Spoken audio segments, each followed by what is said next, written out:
ഇന്ന് ഞാനിവിടെ പറയാൻ പോകുന്നത് ഒരു വാർത്തയെക്കുറിച്ചല്ല, നമ്മുടെ മനസ്സാക്ഷിയെ ഉണർത്തേണ്ട ഒരു സംഭവത്തെക്കുറിച്ചാണ്. 1.5 വയസ്സുള്ള ഒരു കുഞ്ഞ്, ഈ ലോകത്ത് ആരെയും ഉപദ്രവിക്കാത്ത, ആരോടും ദേഷ്യപ്പെടാത്ത, സ്വന്തം വേദന പോലും പറയാൻ കഴിയാത്തൊരു കുഞ്ഞ്. ആ കുഞ്ഞനുഭവിച്ച വേദനയെക്കുറിച്ച് കേൾക്കുമ്പോൾ നമ്മളെല്ലാവരും ഒരു നിമിഷത്തേക്കൊന്ന് ചിന്തിക്കണം. ഈ സംഭവത്തിൽ കുറ്റക്കാർക്ക് നിയമം ഏറ്റവും കഠിനമായ ശിക്ഷ തന്നെ നൽകണം. കാരണം ശിക്ഷ എന്നത് പ്രതികാരത്തിനല്ല, ഇനിയും ഒരു കുഞ്ഞിനും ഇത്തരമൊരു ദുരന്തം സംഭവിക്കാതിരിക്കാനാണ്.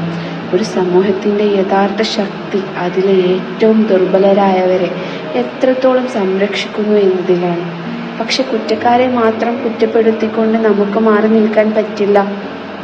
ഒരു കുഞ്ഞിൻ്റെ ശരീരത്തിൽ മുറിവുകൾ കണ്ടാൽ, ഒരു കുട്ടി സ്ഥിരമായി ഭയന്നിരിക്കുന്നതായി തോന്നിയാൽ, അയൽവാസികളായാലും ബന്ധുക്കളായാലും അധ്യാപകരായാലും ആരോഗ്യ പ്രവർത്തകരായാലും നമ്മൾ മിണ്ടാതിരിക്കരുത്.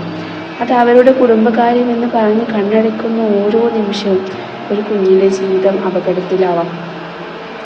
കുട്ടികൾ നമ്മുടെ സ്വത്തല്ല, അവർ നമ്മുടെ ഉത്തരവാദിത്വമാണ്.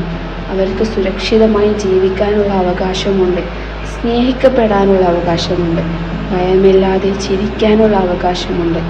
ഇന്ന് അർഷിത എന്ന കുഞ്ഞ് നമ്മളോടൊപ്പമില്ല, പക്ഷെ അവൻ്റെ കഥ നമ്മളോടൊരു ചോദ്യം ചോദിക്കുന്നു. ഒരു കുഞ്ഞ് കരയുമ്പോൾ സമൂഹം കേൾക്കുന്നുണ്ടോ? ഈ വീഡിയോ കാണുന്ന എല്ലാവരോടും എനിക്ക് പറയാനുള്ളത് ഒന്ന് മാത്രം: നിങ്ങളുടെ ചുറ്റുപാടിൽ ഒരു കുട്ടി പീഡനം അനുഭവിക്കുന്നതായി സംശയമുണ്ടെങ്കിൽ മിണ്ടാതിരിക്കരുത്.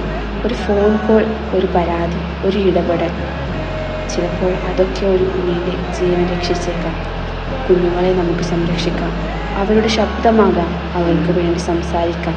കാരണം ഓരോ കുഞ്ഞും സുരക്ഷിതമായ ബാല്യം അർഹിക്കുന്നു.